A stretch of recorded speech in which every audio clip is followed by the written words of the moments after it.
All right, welcome back. Okay, so Jason and I are going to execute phase 1 and phase 2 for this video. We might also do phase 3. Well, it'll depend on how long it takes. And then we're going to stop for sure to resolve combat, because the combat rules are pretty detailed and we skim through them and we don't remember it all. So remember, this is just for fun. We're just learning the game. We do have these 3 phases pretty figured out. So we're going to do that for you and explain the rules, and then we'll pause so I get more time to look at the rules, and then we'll start another video here and then do the rest. Okay, so some basic things. We're starting on phase 1, which is we're going to check our territory card facing and tally resource income. Now, we talked about on the last video, do we get it twice or something? The rule book is very clear. We figured out that you start the game with 0 of every resource. So the fact that I'm here, and here, that was because I jumped ahead and did phase 1 already. So now this white peg, you might be wondering what that is. The white peg just represents let's say I had 24, this red would be all the way up to 20, and then I would use the white up to 4. So that's what the white peg's for. You don't necessarily need it right now, so you can just throw it in your box. Okay, so phase 1 is technically already done. At the start of the game, you're not going to have any cards that are on their red side. And remember, we explained what that means. Those are for the cards that are in, what's it called? They're hotspots, right? So that's the term. I used the term ravaged. It's called a hotspot. So that's what the red striped is. There's a battle going on there. It's some form of hotspot.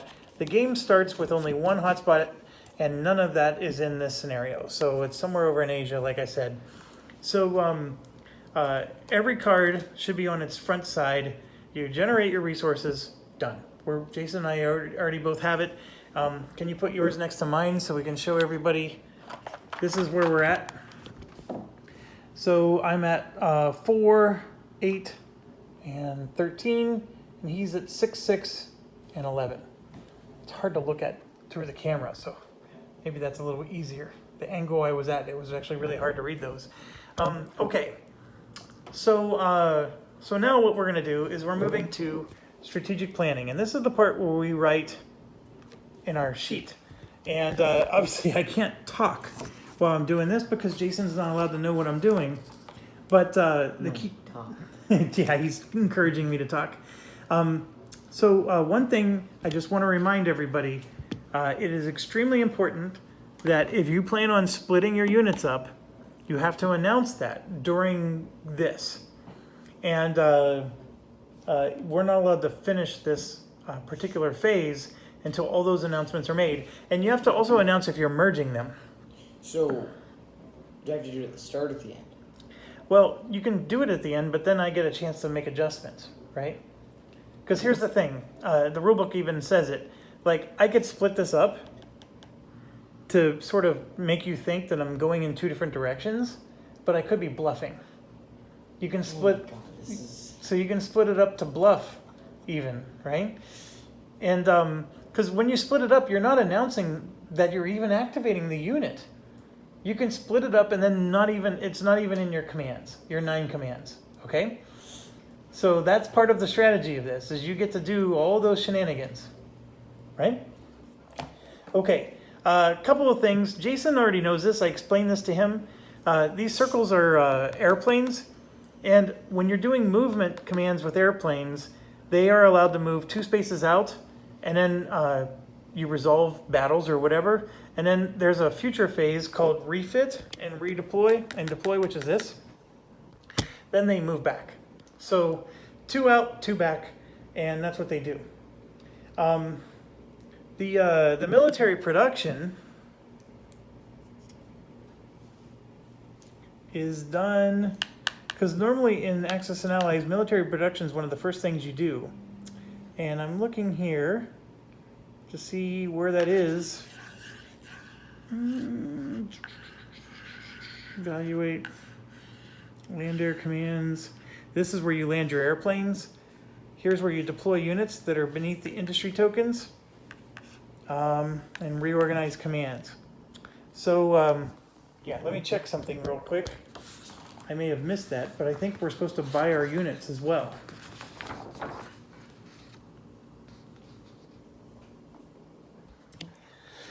Write orders, reveal bids, pay for oil. That's all it says to do here. So where do we buy troops? Did you see it? Where is it? Oh, I'm sorry. I'm such a doofus. Right there. Phase 7, production. I just picture like a grandma like squeezing your cheeks. Production. Sorry about that. Thank you, Jason. You saved me. Okay.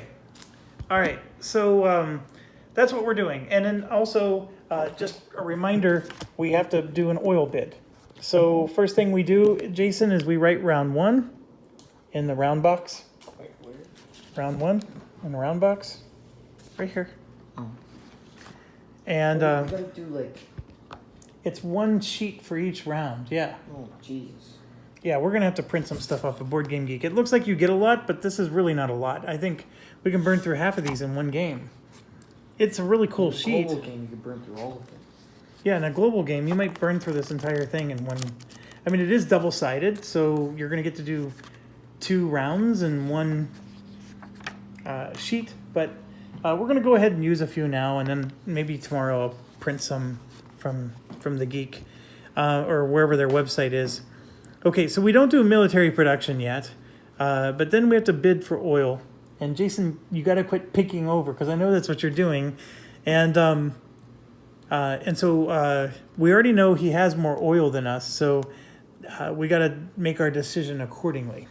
So I'm gonna shush and let you watch what I'm doing, and then Jason, maybe go sit on the other side of the table or something. You're making me move. Yes. You move. All right. So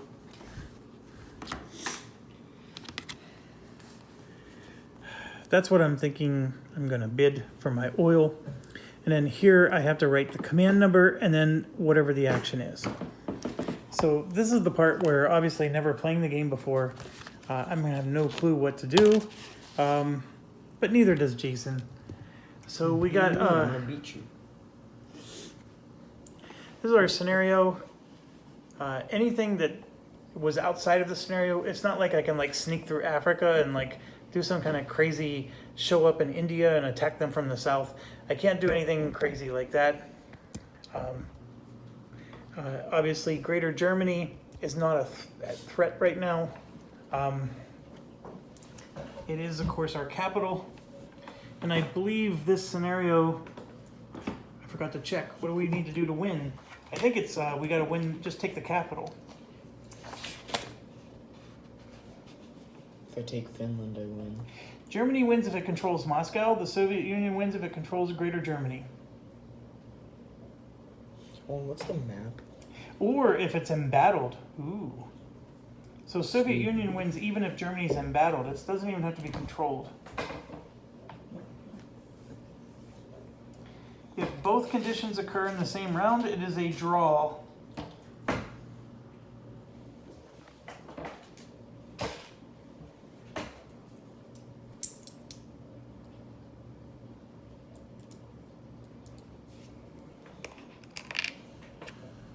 Oh, it says you use all territory cards except for Sakhalin, Jason. Did you take that one out? It's probably one of the last ones. It probably has no resource value on it. Nope. Soviet Sakhalin. It's literally nothing. Yeah, it has nothing. Okay. And then Sweden, Switzerland, and Turkey are the 3 neutrals in this one. So yeah, so Jason has troops there's here. 3? Sweden, Switzerland, which is just this little thing. It does have 3, show the camera here. Infantry. It does have 3 infantry in Switzerland. Are you gonna take them over now, huh? I might, at least if anything, it's something I can trade with maybe. And, okay, what are we gonna do? All right.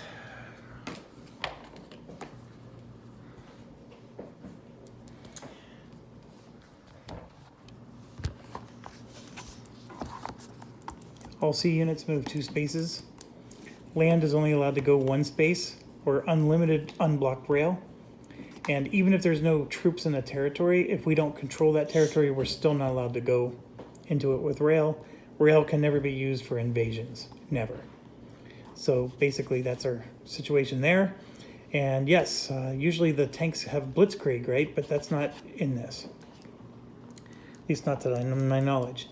Land to sea, it says 1 or 2 regions, but the 2 regions is only if both moves are into the sea. So you can basically move 2 sea spaces if you're on the shore. Are we supposed to write down our moves now? Yes, write down your moves. Sea to land is 1 adjacent region, and then sea to sea is up to 2. And here you can see that the airplanes can move up to 2. So they move 2 out, and then later on they move 2 back, or up to 2. And then the carriers, it's very interesting. We're not going to see these very much in this game, or at all. But the carriers actually launch fighters or land fighters, and they can only do 1 at a time. It's very, so you almost have to like plan ahead. You can't just launch everything at once. So very interesting there. Also, we looked at the stress. So on the stress board here, you can see the values of units. Jason, can you like point to the value of the tank, for example, on the board? So see that 4 there? All tanks are worth 4 points. And so then if the tanks die, we put them in the casualty board. Can you show where the casualty section is? So you put them up there, and then basically you're adding up the point values. And so let's say we had 90 points worth of casualties on this round, we would gain 5 points of stress. And that's getting a little bit ahead. I didn't read all the rules, so bear with me on that. But that's the understanding so far. We at least read enough so we can at least understand how does this work. And then you can see that the Russia has a threshold of 6. So if they were to get 6 stress points, then what happens is they move on this stress chart to blue, then yellow, and it keeps getting progressively worse. Okay, Jason's gonna be done way before I am. I don't even know what I'm supposed to write in here. Okay, on the top, you write the command number. So this is good. I mean, this is good for the video. So on the top, you write the command number. So let's say I'm moving this unit right here. I would write 48, okay? And then on the bottom, I'm writing the location. Like if I'm moving here to G8, I would write G8 on the bottom. Oh, I just did like a number to the territory. Well, that's what G8 is. It's the territory. So I don't know. Like I did Urals. Oh, you named the territory? Well, I did the command unit like this, and then I said 2 Urals or whatever. Yeah. I think that's fine, but from now on you can just use R12 and you're just as good. I mean, that's easier. It is easier because there's not a lot of space in those. So, all right, I wish I could talk so I can tell you what's going on in my mind from a strategy perspective. Suffer.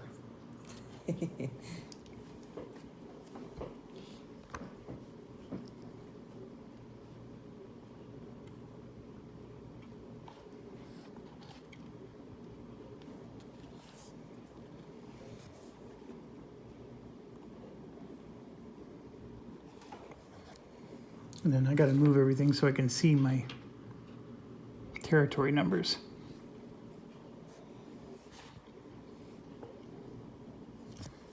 This is all just big one mind game.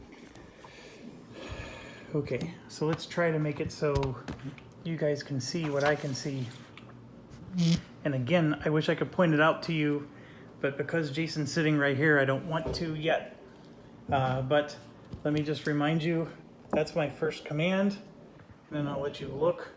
What do you mean? You can It's pause perfectly if fine. you need to. And so I'm going to write a few more commands while you're watching and formulating what you would do. And I would move all of these back.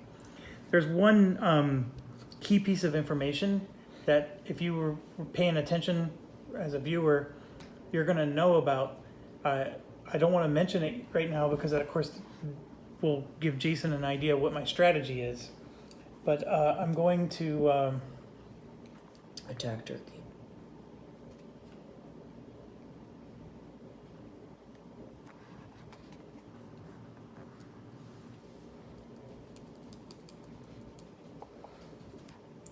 Oh, and by the way, the commands must be executed in order from left to right, row 1 to row 3. There is a very specific order they must be done. It's in order? Yep, it's in order, so you may want to, while you're waiting Yeah, on I'm me. fine. I did it right. And remember, the battles don't happen until later. So if you move one unit into an area, you don't have to worry about it's going to get stuck fighting on its own, unless of course it gets pinned. Then that's a different story. Mm-hmm.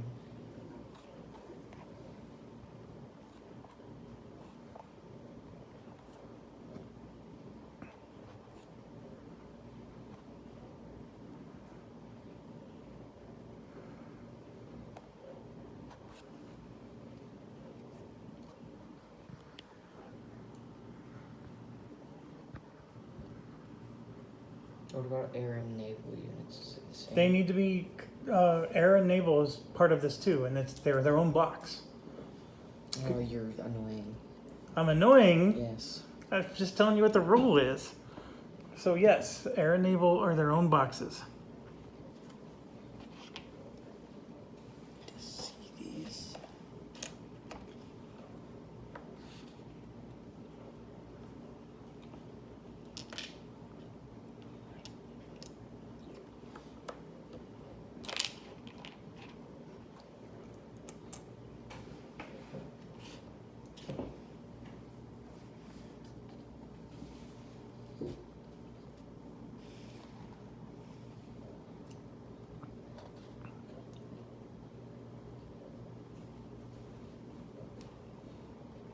And of course I'm using a pen and I'm crossing something out now, but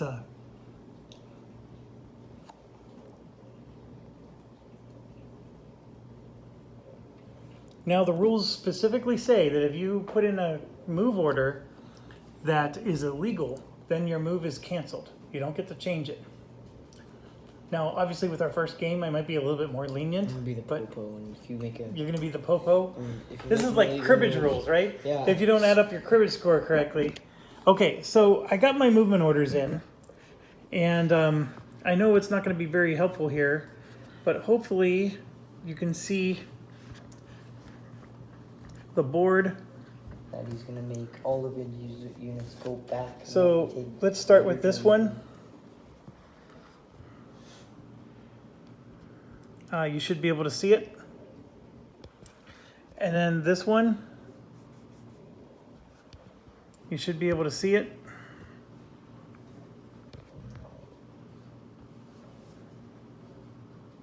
Okay. Then this one, you should be able to see it now. And then that one. So both of these, both of those, and then I'm going to have two of them. They're going to go there.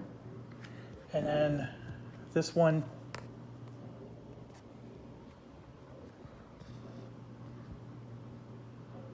as such. Okay, are you ready? Yeah. All right.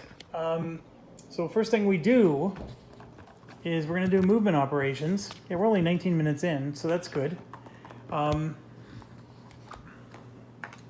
So first thing you do is you flip embattled hotspots, which doesn't exist yet because we don't have any, but we're going to have a bunch soon. We're going to resolve movement in turn order. So we have to reveal, well, actually, technically, we're back here. We reveal our bids and establish turn order. So my bid was 0. Yeah, you're right. I went 5. You went 5? Yeah. Okay, so here's your little thing. So you got to remove 5. And a 0 bid is doable. And if we both would have done a 0 bid, it actually has a tiebreaker thing. Russia always wins. I think it's whoever has the most oil actually. Is the Oh tie- yeah, I told you Russia always wins. No. It's draw national flags randomly to break ties. So we would like randomly pick, or we'll go grab a die or roll a die. So yeah. So I knew you had more oil than me, so I just let you have it. So can you put Russia on first on the turn order track, and then we're second. Obviously, in a global game, this would be much more interesting. In a 2-player game, it's not a big You're deal. fourth. Sure, I'll be fourth.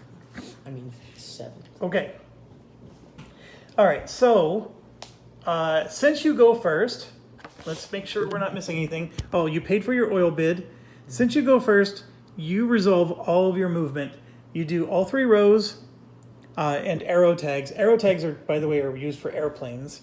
So you do all 3 rows, starting at number 1 and going over. Now, the rule book recommends that he gives me the book, and then I read from the book to him, and then he actually does the movement on the board. How do you want to do this? I mean, I think you should give me the book so I can show the folks. Or did you write like a bunch of swear words in there, or what'd you do? You want to read that? Oh gosh. Here we go. How about you just announce for us what you're doing, and then we'll take it from there. Okay, so I got Unit 67 in Karelia here. And you're doing these in order, right? Yeah, moving to Finland. Okay. And now I got Unit 26. Hold on. So when you're moving into Finland, we put this here to show there's going to be a battle there. I mean, Unit 29 moving to Finland as well. Okay. And then I got Unit 58 moving to Leningrad. Via the railroad? Yeah. That's a good move. I like that move. I got Unit 34 moving to Leningrad. Via railroad? Yep. And I got Unit 66 moving to Leningrad. Jesus. Okay. And then I got Unit 26 moving to Britesk, whatever that is. Mm-hmm. And I got Unit 21 going to the Caucasus. Okay. Then I got Air 13 moving to Finland, and Air 15 moving to Finland. Okay. Finland is going to be quite the place. Okay, are you done with all your moves? That everything? Nah. I have 0 more, so that means I have more. All right. Okay, so we have one current hotspot. Now, I can finally talk because it's my turn and you've already done all your moves. Yes, tell me So, your strategy. since I knew he was going first, I didn't want to attack him anywhere. Because I figured if he was attacking me, I would get pinned left and right. Like if I was trying to move somewhere, he would pin me. If I was trying to move somewhere, he would pin me. So he sort of surprised me with that. But that's what's cool about a multiplayer game, and I really appreciate my son and his playing ability. My strategy was good, huh? Okay, so my first move was 33 to G6. My second move was 15 to G6. My third move is 14 I'm going to make that naval invasion. to G7. You don't have any naval down here. I'm going to make that naval invasion. Actually, technically, you can because it's just a transport, Dude, right? I've been building those convoys since 1936, okay?